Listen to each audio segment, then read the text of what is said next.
அருட்பெருஞ்சோதி அருட்பெருஞ்சோதி தனிப்பெரும் கருணை அருட்பெருஞ்சோதி. எல்லா உயிர்களும் இன்புற்று வாழ்க, வள்ளல் மலரை வாழ்க வாழ்க, கொல்லா விரதம் குவளை எல்லாம் ஓங்குக, நல்லோ நினைத்த நலம் பெறுக, நன்றி நினைத்த எல்லோரும் வாழ்க இசைந்தே. உலக மக்களே, அறிவார்ந்த அன்பர்களே, ஆண்மநேய ஒருமைப்பாடுடைய அன்பர்களே, அருட்பெருஞ்சோதி ஆண்டவருடைய திருவிளையாடலை பார்த்து கொண்டிருக்கிறோம். திருவொற்பாவிலே கூறப்பட்ட பிரபஞ்சத்தின் உண்மைகளையும் 1823ஆம் ஆண்டு தொடங்கி 30/1/1874 இரவு 12 வரையிலும் அருட்பெருஞ்சோதி ஆண்டவருடைய திருவிளையாடலை எப்படியெல்லாம் திருவொற்பாவிலே நமக்கு வளர்ப்பமானவர்கள் அருளி இருக்கிறார்கள் என்பதை பார்த்து கொண்டிருக்கிறோம். இந்த பிரபஞ்சம் தோன்றிய காலத்திலிருந்தே 4 யுகங்களிலும் சமயங்களும் மதங்களும் மார்க்கங்களும் உருவாகி அதற்கேற்றபடி ஆலயங்களை அமைத்து வழிபாட்டு முறைகளை அமைத்து மக்களை வழிபட செய்து விட்டார்கள். அதன் பிறகு இதனுடைய நிலைகள் எல்லாம் முடிந்த பிறகு உலக மக்களுக்கு ஒரு ஆன்மீக மார்க்கம் வேண்டும் என்பதற்காக சுத்த சன்மார்க்கத்தை நிறுவி அதை தன் மகன் கையில் ஒப்படைப்பதற்காக தன்னுடைய செல்வ பிள்ளையை இந்த மண்ணுலைக்கு வருவிக்க செய்தார் அருட்பெருஞ்சோதி ஆண்டவர். வருவிக்க உற்ற பிறகு எப்படியெல்லாம் திருவிளையாடல் மகனிடம் செய்தார் என்பதையும், இறுதியாக எப்படியெல்லாம் திருவிளையாடல் செய்து சுத்த சன்மார்க்கத்தை கொடுத்து அருளை கொடுத்தார் என்பதையும் திருவொற்பாவிலே ஒவ்வொரு பதிகத்திலிருந்தும் ஒவ்வொரு திருமுறையிலிருந்தும் ஒவ்வொரு பாடலிலிருந்தும் பார்த்து கொண்டிருக்கிறோம். அந்த வகையில் இன்று நாம் பார்க்க வேண்டிய பாடல் 44வது பாடல், திருவருள் முறையீடு. அருட்பெருஞ்சோதி ஆண்டவருடைய திருவிளையாடலை இன்று பதிவு 44இல் பார்க்க போகிறோம். வளர்ப்பமானவர்கள் இந்த மண்ணுலக்கை வருவிக்க உற்று 9 ஆண்டுகள் வரையிலும் தான் யார் என்று தெரியாத நிலையில் இருந்த பொழுது அவருடைய மனநிலை ஒரு நிலையில் இல்லாமல் இருந்து கொண்டிருக்கிறார். அதன் பிறகு 9வது ஆண்டிலே இறைவன் வந்து ஆட்கொண்ட பிறகு இறைவனால் வருவிக்க உற்றவன் என்ற நிலை மட்டும் அவருக்கு தெரிகிறது. அதன் பிறகு இறைவனிடம் திருவருள் முறையீடு செய்கிறார். என்னை வருவிக்க செய்தாய், விரைவில் வந்து எனக்கு அருள வேண்டும் என்று திருவருள் முறையீடு என்ற பதிகத்திலே நமக்கு பாடல்களை அருளி இருக்கிறார்கள். அதன் மூலமாக பார்த்து கொண்டிருக்கிறோம். இன்று 44வது பாடல். இந்த பாடலை நன்றாக கவனியுங்கள். அற்புதமான ஒரு பாடல், பிரபஞ்சத்தின் உண்மையை கூறக்கூடிய ஒரு பாடல். இங்கே தான் அவருடைய அப்பா அருட்பெருஞ்சோதி எப்படி மகனிடம் சொல்லி மண்ணுகளுக்கு அனுப்பி வைக்கிறார் என்றதை இந்த பாடலில் இருக்குது. சூட்சமமான விளக்கம் நல்லா நீங்கள் பார்த்து கவனிச்சு கேட்டுக்கணும். பாடல் பாருங்க. ஒரு மாது பெற்ற மகன் பொருட்டாக உவந்து முன்னம் வரும் மாமனாகி வழக்கு உரைத்தோய், என் வழக்கு உரைத்ததற்கு இரு மாநிலத்து போல் வேடம் கட்ட இருத்திக்குளோ, திருமால் வணங்கும் பதத்துவா யான் உன் சிறுவன் என்றே. இது பாடல். இந்த பாடலுடைய விளக்கம் பாருங்க. ஏற்கனவே இறைவன், அதாவது அந்த காலகட்டங்களில் சைவ சமயத்தை சேர்ந்த தலைவர்களெல்லாம் இறைவன் என்று அழைத்துக் கொண்டிருந்தார்கள் சிவபெருமானை. சிவபெருமான், நடராஜன், சொக்கநாதன் என்று பல பெயர்களை அழைத்துக் கொண்டிருந்தார்கள். அப்போ சிவபெருமானுடைய ஒரு திருவிளையாடலை இங்கே குறிப்பிடுகிறார் இந்த பாடலிலே. அது என்னவென்றால், ஒரு காலத்தில் ஒரு சிவனடியார் மக்களுக்கு தொண்டு செய்வதற்காக தன்னுடைய சொத்துக்களை எல்லாம் விற்று எல்லாமே முடிச்சிட்டாரு. கடன் வாங்கி வச்சுட்டு போயிட்டாரு, இறந்து போயிட்டாரு.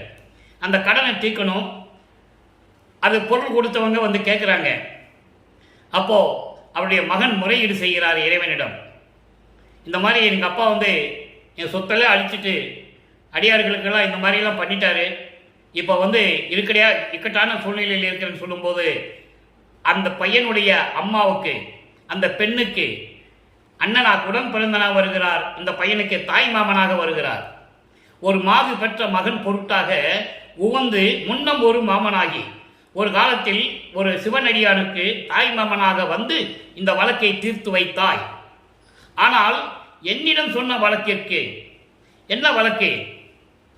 தனக்கோடி அம்மையார் தன்னுடைய உறவுக்கார பெண்ணிடம் பிறந்த பிறகு இவர் தாய் மாமனாகிறார். நீ மட்டும் ஒரு அடியானுக்கு தாய் மாமனாக போய் வழக்கு உரைத்து அந்த பஞ்சாயத்தை தீர்த்து அவனுக்கு அருள் செய்தாய். அதே போன்று என்னை ஒரு பெண்ணுக்கு தாய் மாமனாக்கி விட்டாய். நல்லா கவனிக்கணும் நீங்க. என் வழக்கு உரைத்ததற்கு, அப்போ என்ன ஒரு பெண்ணுக்கு தாய் மாமனாக்கி என்ன சொல்லிட்டேன்? விண்ணுலகத்துக்கும் மண்ணு உலகத்துக்கும் நீ வேஷம் மட்டும்தான் போடணும், நீ அப்படிதான் வாழணும்னு சொல்லிட்டேன். இது நியாயமா?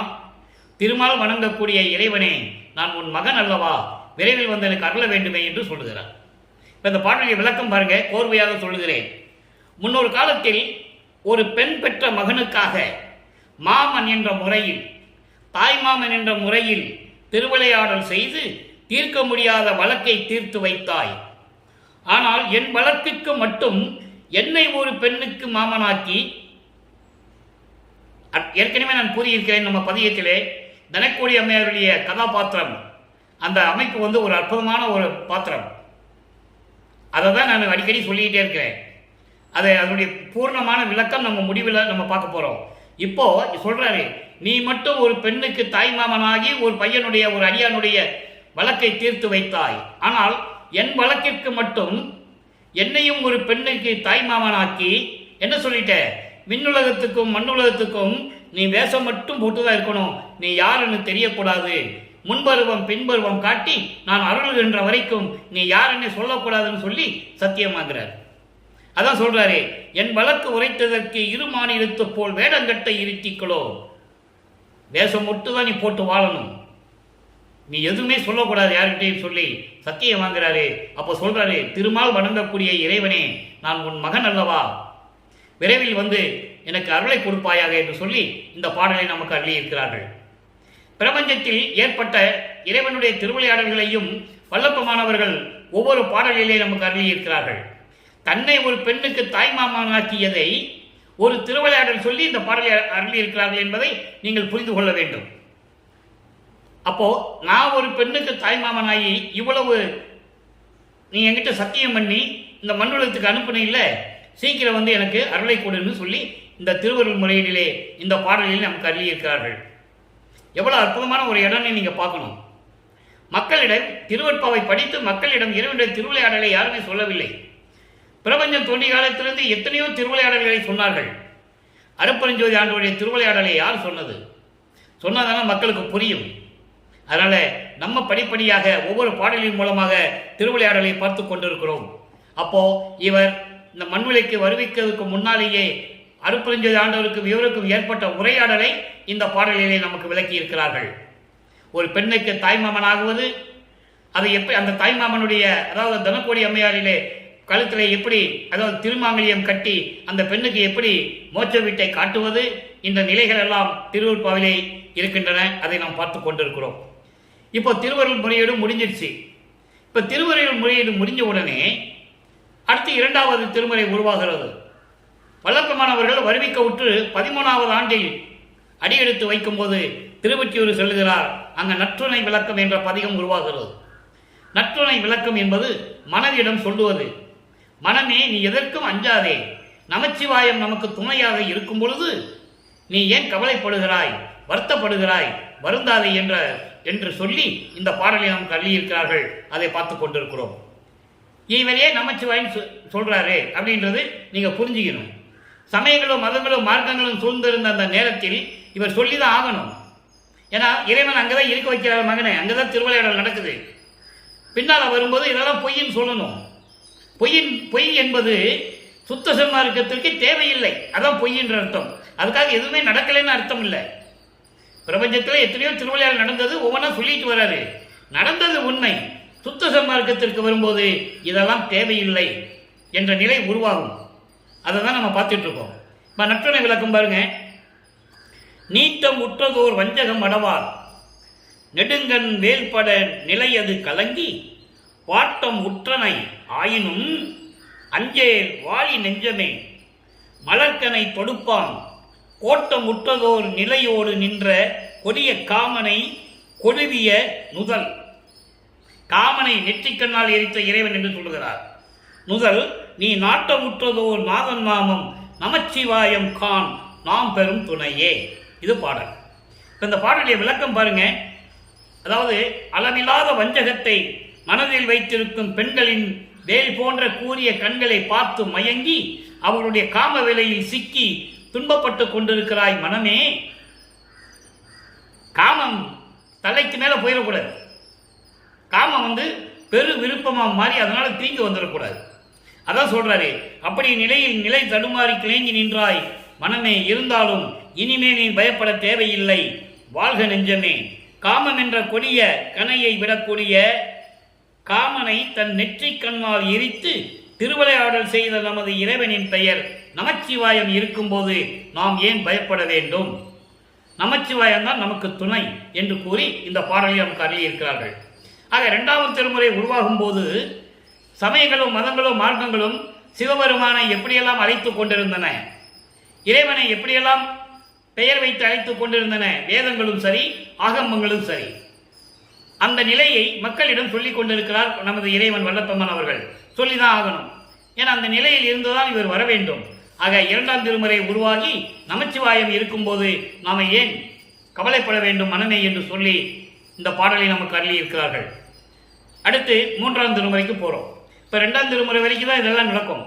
3ஆம் திருமுறை வரும்போது நமது பிள்ளை பெருமான் அவர்கள் மூவட்ட 24 வருவிக்க உற்று 24 ஆண்டுகளுக்குள் என்ன நடந்தது? அருட்பெருஞ்சோதி ஆண்டவர் 51 ஆண்டுகளை 8 8ஆக பிரித்து 6 8 48 6 திருவிளையாடலை முடிக்கிறார். அதன் பிறகு கடைசியில் 3 வருஷம் தான் கிளைமேக்ஸ், அதான் உச்சகட்டம். அருட்பெருஞ்சாண்டவர் மகனை இறைவனாக்கியது. அதை நம்ம ஒவ்வொரு பாடல் மூலியமா பார்த்துட்டு இருக்கோம். இப்போ 3வது எட்டில் இருக்கும்போது 3ஆம் திருமுறை உருவாகிறது. திருவிழா வியப்பு. திருவிழா வியப்பு என்பது இப்போ 1ஆம் திருமுறையும் 2ஆம் திருமுறை உருவாகும் போது அந்த காலகட்டங்களில் இறைவனுடைய காட்சி கிடைக்கவில்லை. இப்போ திருவிழா வீதி வரும்போது, அதாவது பவனி வரும்போது, தியாகராஜர் பவனி வருகிறார் என்று சொல்லும்போது இவருடைய மனம் இவரை விட்டு செல்லுகிறதை இங்கே தெளிவுபடுத்துகிறார். அதை பார்த்து கொண்டிருக்கிறோம்.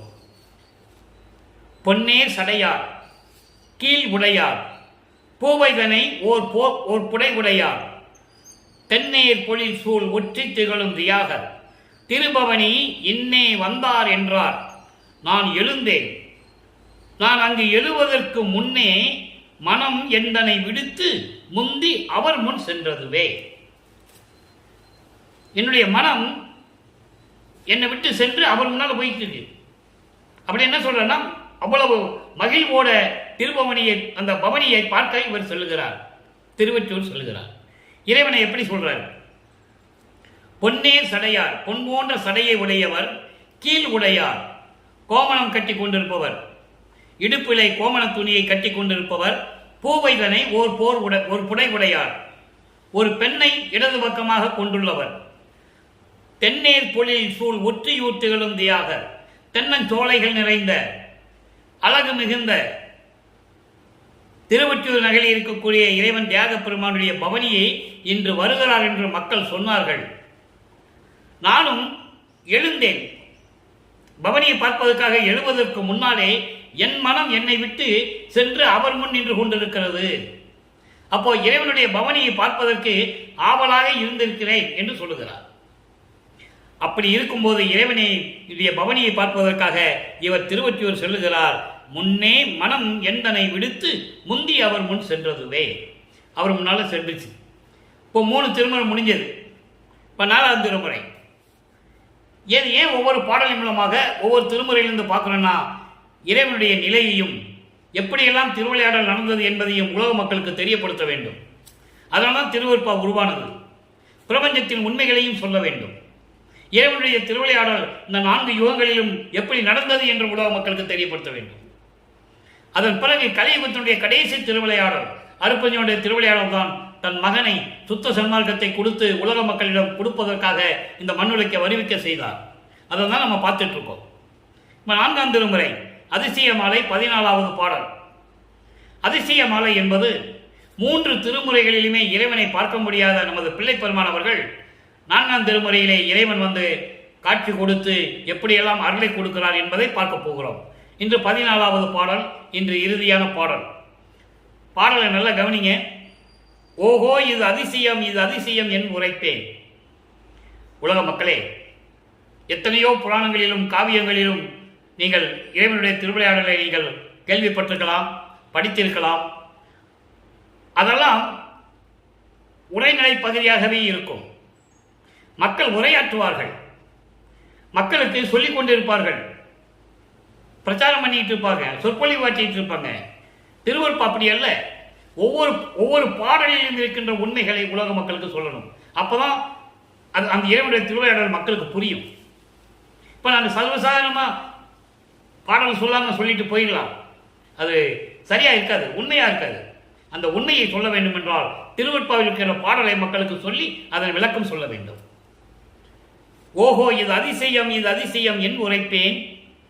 உள்ளபடி உள்ள ஒன்றை உள்ளம் உற விரும்பி பாகோ முப்பல ரசமோ என ருசிக்க பாடி பத்தி செய்வார் இருக்கவும் ஓர் பத்தியும் இல்லாதே கோகோ என்று உலகு உரைப்பத் திரிகின்ற கொடியேன் குற்றம் அன்றி குணமறியா பெத்தல் என்னை கருதி.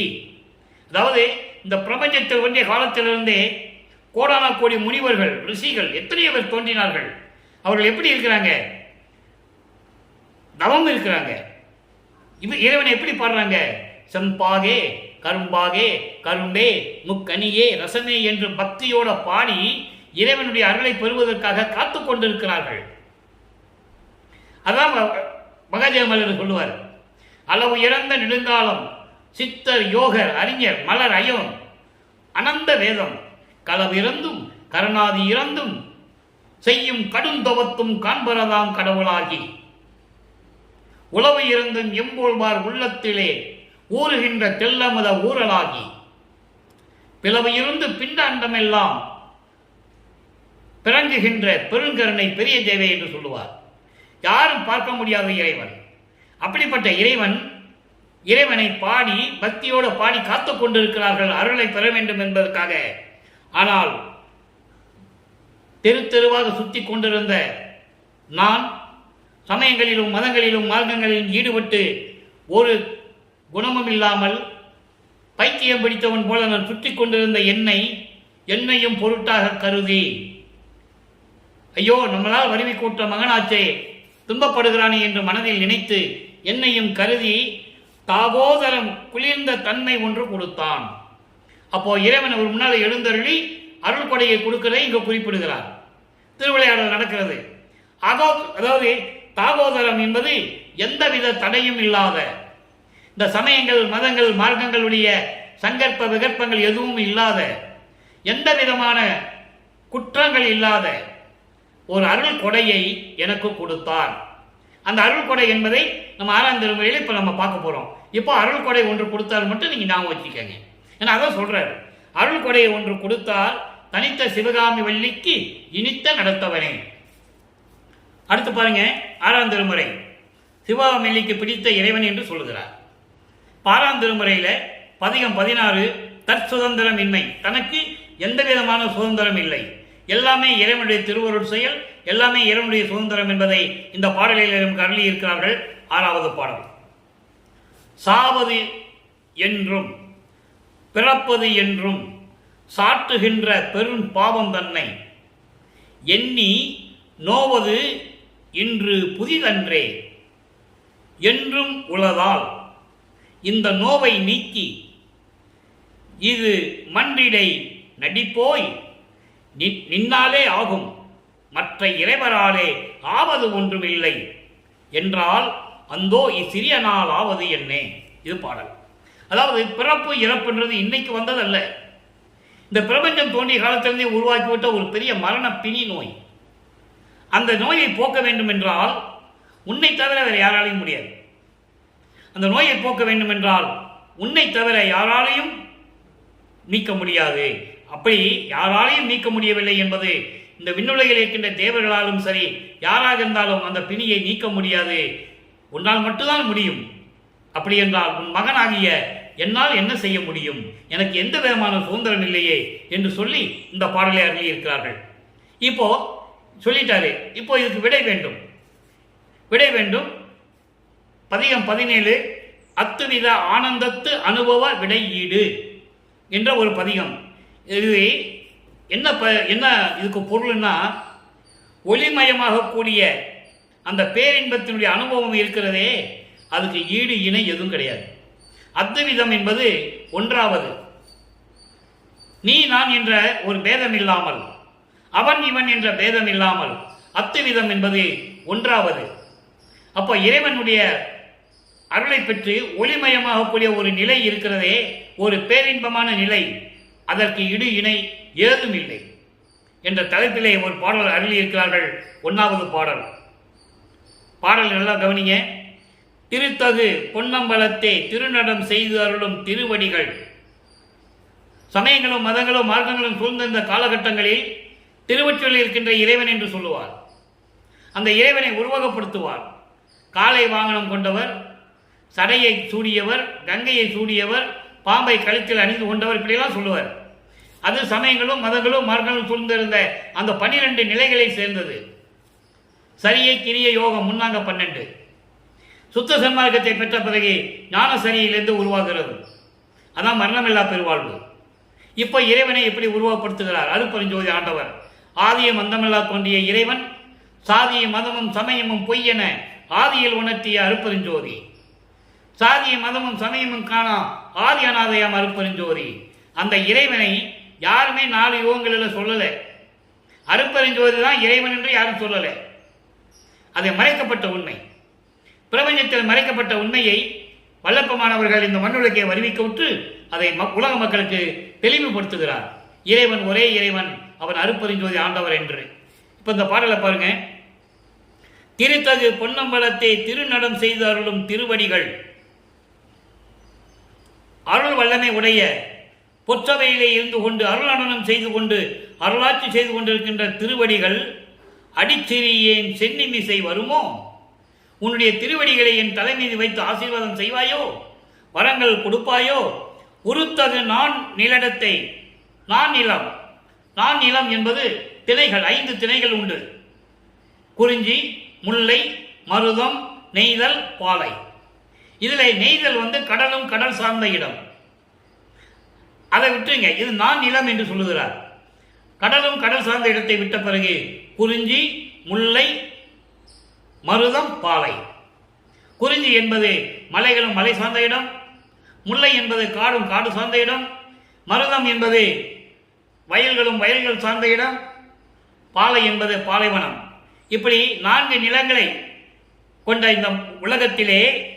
இந்த உலகத்திலே நீள்மல தடை போய் மலங்கள் தடைகளை நீக்கி, ஆணவம் கண்மம் மாயை மாமாயை தடைகளை நீக்கி ஞான உருப்படிவம் அடைவேனா? எனக்கு ஞான தேகம் கிடைக்குமா? இறைவனை கேட்கிறார். அதனுடைய அனுபவத்தை பெற்றால் எப்படி இருக்கும்? அதற்கு ஈடு இணை எதுவுமே இல்லை என்பதை இந்த பாடல்களில் நமக்கு அருளியிருக்கிறார்கள். 1 2 எண்ணாத பொருத்தம் ஒரு சுத்த சிவானந்த வெள்ளம் ததும்பி பொங்கி அகம் புறம் காணாது எங்கும் நிறைந்திடுமோ? அதாவது அகம்புறம் என்ற நிலை மாறி 1 2 என்ற நிலை மாறி எல்லாமே ஏகமாக என்பது ஒரே நிலையில் இருந்து கொண்டு எனக்கு கிடைக்குமா? அகம்புறம் என்பது அண்டங்களிலும் உண்டு, பிண்டங்களிலும் உண்டு. அண்டங்களிலே அகம் அக்னி, அகப்புறம் சூரியன், புறம் சந்திரன், புறப்புறம் நட்சத்திரங்கள். இங்கே ஜீவராசிகளிடத்தில் அகம் என்பது ஆன்மா, அகப்புறம் என்பது ஜீவன், புறம் என்பது பொறிகள், அந்த கரணங்கள், புறப்புறம்.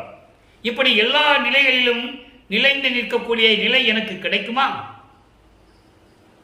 அருத்தகும் அவ்வெள்ளத்தை நான் மூழ்கி நான் போய் அதுவாக பெறுவேனா?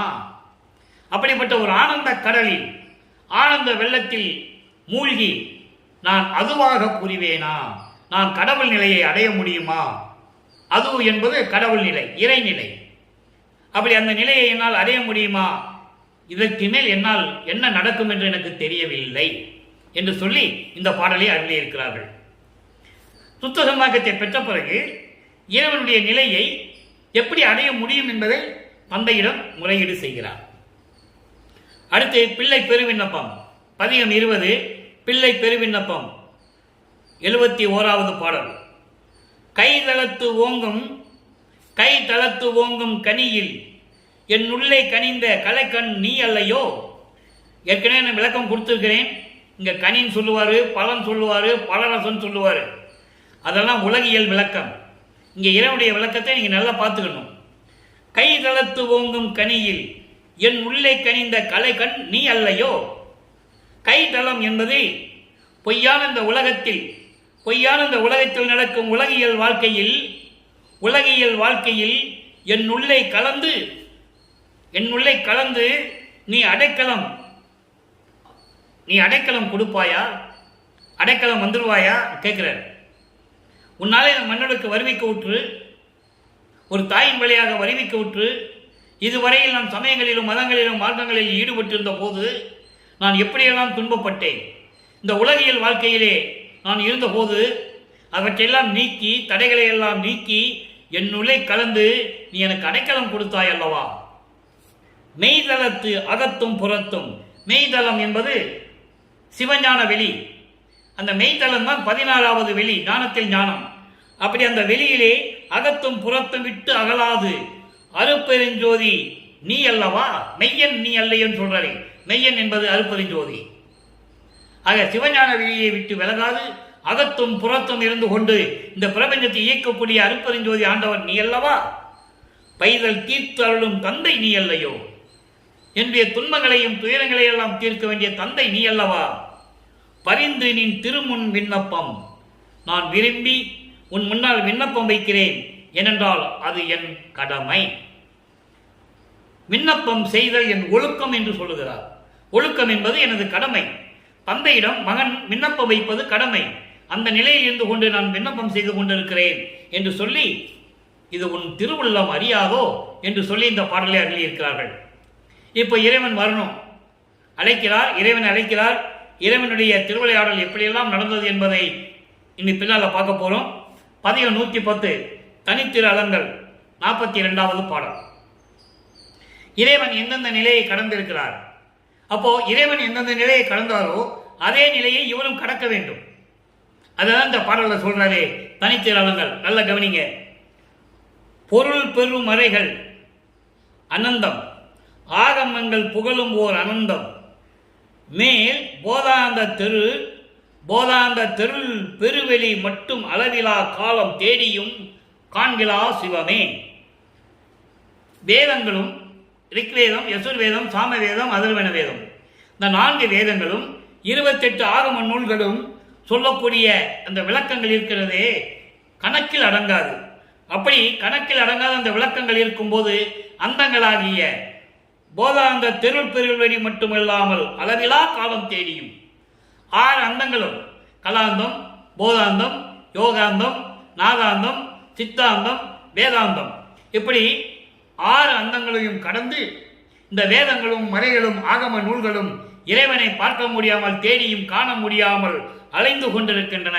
அப்படிப்பட்ட இறைவனை அருப்பெருஞ்சோதியே மருள் பெரும் பகை தீர்த்து என்னை ஆண்டு கொண்ட இறைவனுடைய திருவிளையாடல் சொல்றாரு. இப்படியெல்லாம் யாரும் பார்க்க முடியாத இறைவன், அப்படிப்பட்ட இறைவன் மருள் பெரும் பகை தீர்த்து என்னை ஆட்கொண்ட வல்லலே. மருள் தீர்த்து மாயைகளையும் மயக்கங்களையும் உடைய இந்த சமயங்கள், மதங்கள், மார்க்கங்கள், நெறிகளை எல்லாம் தீர்த்து என்னை ஆட்கொண்ட இறைவனே, தெல்லிய அமுதே, தெல்லிய அமுதே, அருப்பெருஞ்சோதி அம்பலத்து அரசே, அம்மையே, அப்பனே, அபயம் என்று கூறுகிறார். என் தந்தையும் தாயும் நீ அல்லவா. இறைவனே, சமயங்களிலும் மதங்களிலும் மார்க்கங்களில் இருந்து கொண்டு நான் பட்ட துன்பங்கள் எல்லாம் போதாதா என்று சொல்லுகிறார். ஏறா நிலை மீசை நேற்றி 6 காட்டிய அருப்பெருஞ்சோதி என்று சொல்லுவார். அதன் பிறகு அகவலில் சொல்லுவார். அதே 6 கடத்திய அருப்பெருஞ்சோதி என்று சொல்லுவார். அது தத்துவங்களை சொல்லுவார். அந்தங்களை கடக்கும் போது எப்படியெல்லாம் இறைவன் அந்தங்களை கடந்து இருக்கிறார், அந்த இடங்களை எப்படி நான் கடந்து கொண்டிருந்தேன், இப்படியெல்லாம் இருக்கும்போது சமயங்களிலும் மதங்களிலும் அருகில் இருக்கும்போது எனக்கு எந்த நிலையும் கிடைக்கவில்லை என்பதை இந்த பாடலின் மூலம் நமக்கு அருகில் இருக்கிறார்கள். அதை நீங்கள் புரிந்து கொள்ள வேண்டும். அடுத்து மெய்யருள் வியப்பு பதிகம் 112 மெய்யருள் வியப்பு 37வது பாடல். மயங்கும் தோறும் உள்ளும் புறத்தும் மயக்கம் நீக்கியே. மயங்கும் தோறும் உள்ளும் புறத்தும் மயக்கம் நீக்கியே மகிழ்விக்கின்றாய். ஒரு கால் ஊன்றி ஒரு கால் தூக்கியே. நல்லா கவனிக்கணும். ஒரு கால் ஊன்றி ஒரு கால் தூக்கியே. ஒரு கால் ஊனி ஒரு கால் தூக்கணும்னு நீங்கள் நடராஜன் கிட்ட போயிடக்கூடாது. மனம் உடனே நடராஜனை நினைச்சிடக்கூடாது. இவர் அருப்பெருஞ்சோதி ஆண்டவர் சொல்றாரு, ஒரு கால் ஊன்றி ஒரு கால் தூக்கி. அதாவது நீங்கள் நடராஜனை பார்த்துருப்பீங்க, வலது காலை ஊனி இடது காலை தூக்குனது தான் நடனம் ஆடு மாதிரி நீங்கள் பார்த்துருப்பீங்க. இங்கே அருப்பெருஞ்சோதி ஆண்டவர் தன் மகனுக்கு இடது காலை ஊன்றி வலது காலை தூக்கி நடனமாடி காட்டியவர். அது பேர் தான் ஆடும் சேவடி. ஆடும் சேவடியை இந்த பிரபஞ்சத்தில் பார்த்தது வல்லப்பம்மன் ஒருவர் தான் என்பதை நான் பதிவு செய்ய கடமைப்பட்டிருக்கிறேன். வலது காலை ஊன்றி இடது காலை தூக்கி நடனம் காட்டியவர் ஆடும் சேவடி. ஆடும் சேவடிக்கு ஆளானேன் மாலாத யாக்கை பெற்றேன் என்று சொல்லுவார். ஆடும் சேவடிக்கு ஆளானேன் மாலாத யாக்கை பெற்றேன். கூடுகின்ற சன்மார்க்க சங்க நடுவிருந்தே குலாவுகின்றேன் என்றெல்லாம் சொல்லுவார். அதுதான் ஆடும் சேவடி. அப்போ அந்த ஆடும் சேவடியை நான் பார்த்தேன். மயங்கும் தோறும் நான் சமயங்களிலும் மதங்களிலும் மார்க்கங்களில் இருக்கும்போது மயக்கங்களையும் மேற்கொண்டிருந்த போது என் உள்ளும் புறமும் மயக்கங்களை எல்லாம் நீக்கி மகிழ்விக்கின்றாய், என்னை சந்தோஷப்படுத்துகின்றாய். ஒரு கால் ஊன்றி ஒரு கால் தூக்கி எனக்கு நடனமாடி காட்டினாய். அப்படி காட்டும்போது உயங்கும் மலங்கள் 5 பசையற்று ஒளிந்து வெந்ததே.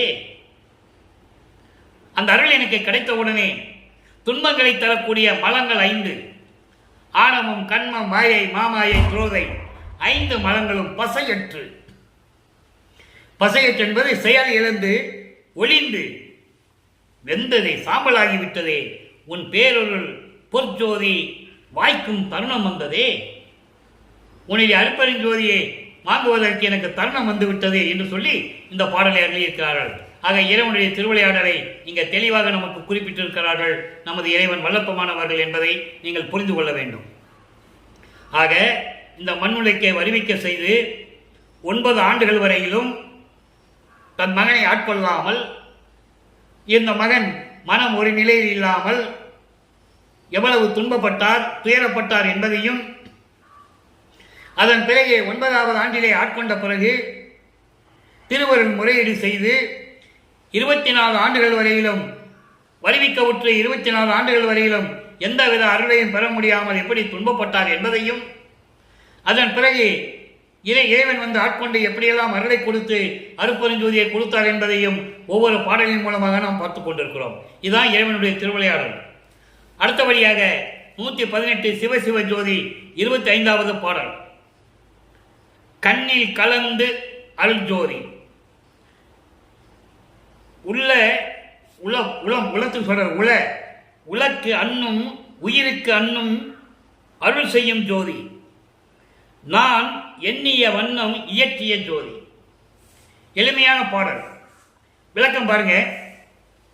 என் கண்ணுக்குள் கலந்து கொண்ட அருட்பெருஞ்சோதி, அதன் பிறகு என் உள்ளத்திலும் உயிரிலும் கலந்த அருட்பெருஞ்சோதி ஆண்டவர், நான் எண்ணியபடியெல்லாம் எனக்கு அருளை கொடுத்த ஜோதி, இயற்றிய ஜோதி. நான் வேண்டுதலை எப்படி விண்ணப்பம் வைத்தேன், எப்படி வேண்டினேன், எல்லா அருளையும் எனக்கு கொடுத்த அருட்பெருஞ்சோதி.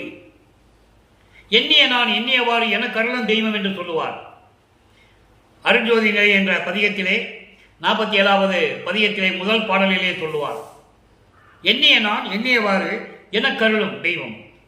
அப்படிப்பட்ட நிலையில் இருந்து கொண்டு எனக்கு அருளை கொடுத்த தெய்வம் அருட்பெருஞ்சோதி ஆண்டவர் என்று சொல்லி இந்த பாடலோடு நிறைவு செய்கிறார். அன்பர்களே, இன்று எளிமையான விளக்கம். இன்று நாம் பார்த்த பாடல்களுடைய விளக்கம் மிகவும் எளிமையானது. எனவே அன்பர்களே, நீங்களும் சுத்த சன்மார்க்கத்தில் இணைந்து கொண்டு சுத்த சன்மார்க்க நெறிகளை கடைபிடித்து உருவ வழிபாடுகளை தவிர்த்து ஜோதி வழிபாடு செய்து மகாமந்திரம் அருட்பெருஞ்சோதி தனிப்பெருங்கருணை அருட்பெருஞ்சோதி என்ற மகாமந்திரத்தை உச்சரித்து இறைவனுடைய அருளை பெற்றுக்கொண்டு இந்த வையகத்திலும் நீங்கள் வாழ்வாங்க வாழ வேண்டும், நோயற்ற வாழ்வில் வாழ வேண்டும் என்று வாழ்த்தி விடைபெறுகிறேன். இந்த வள்ளலார் ஊழியன். மீண்டும் நாளை சந்திப்போம். நன்றி, வணக்கம். அருட்பெருஞ்சோதி தனிப்பெரும் கருணை அருட்பெருஞ்சோதி. இறைவனுடைய திருவிளையாடல் மீண்டும் நாளை தொடரும்.